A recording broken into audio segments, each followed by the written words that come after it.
मध्य प्रदेश की भारतीय जनता पार्टी के अंदर आज काफी हलचल रही, क्योंकि कल का दिन पार्टी के लिए खास होने वाला है। क्यों खास होने वाला है?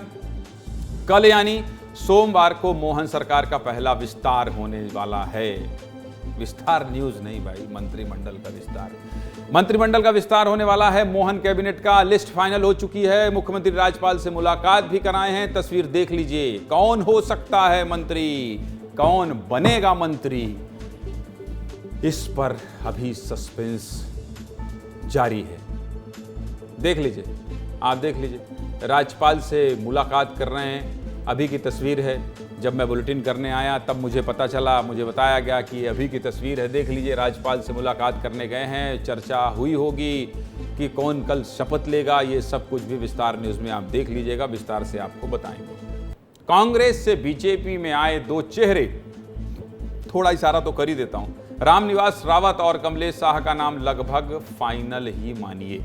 ये वो दो चेहरे हैं जिनके कारण कांग्रेस को लोकसभा चुनाव में बड़ा नुकसान झेलना पड़ा। इनाम तो मिलेगा इनाम। छिंदवाड़ा और श्योपुर में कांग्रेस को बड़ा नुकसान हुआ था। 29 की 29 सीटें पाई है गुरु बीजेपी ने, और जिन जिन ने आहुति दी होगी उस जीत में उनको तो इनाम मिलना ही है। अब बीजेपी इन दो चेहरों को कांग्रेस को नुकसान पहुंचाने का तोहफा तो देगी, इनाम तो देगी।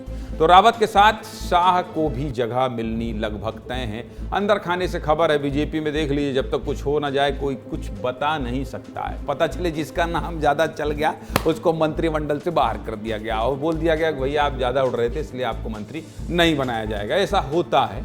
अभी मोहन कैबिनेट का मौजूदा हाल क्या है पहले वो भी देख लीजिए, वो भी आपको दिखा देता हूं, बता देता हूं। मुख्यमंत्री समेत कैबिनेट में 30 मंत्री अभी मोहन कैबिनेट में हैं। 4 जगह खाली है। विस्तार के बाद मंत्रियों की संख्या 34 होने की संभावना है। कैबिनेट हो ही जाएगी। कैबिनेट की एक कुर्सी महिला को दी जा सकती है, चर्चा ये भी है और लोग कर रहे हैं। इनमें 2 मंत्री पद पर कमलेश शाह और रामनिवास रावत मंत्री बनाए जा सकते हैं। अब आपको थोड़ा थोड़ा दोनों नेताओं का प्रोफाइल बता देते हैं।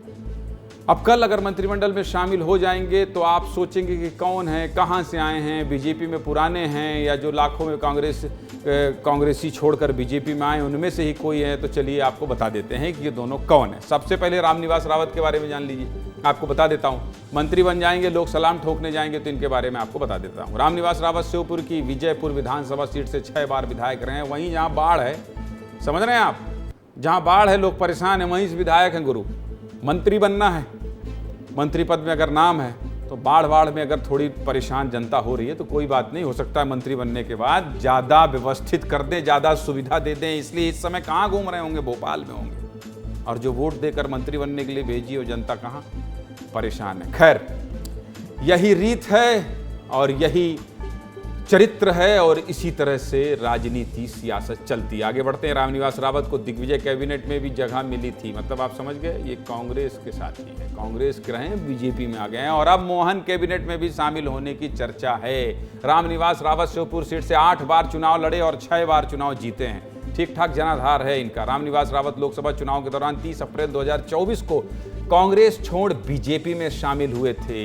समझ जाइए, कांग्रेस को टाटा कह दिया था, बाय बाय कह दिया था और बीजेपी यानी भारतीय जनता पार्टी के हो लिए थे। रामनिवास रावत के साथ 2000 कांग्रेस कार्यकर्ता भी शामिल हुए थे, मतलब पूरे ग्रुप के साथ बीजेपी में एंट्री हुई थी। 1 सेकंड रुकिए भाई,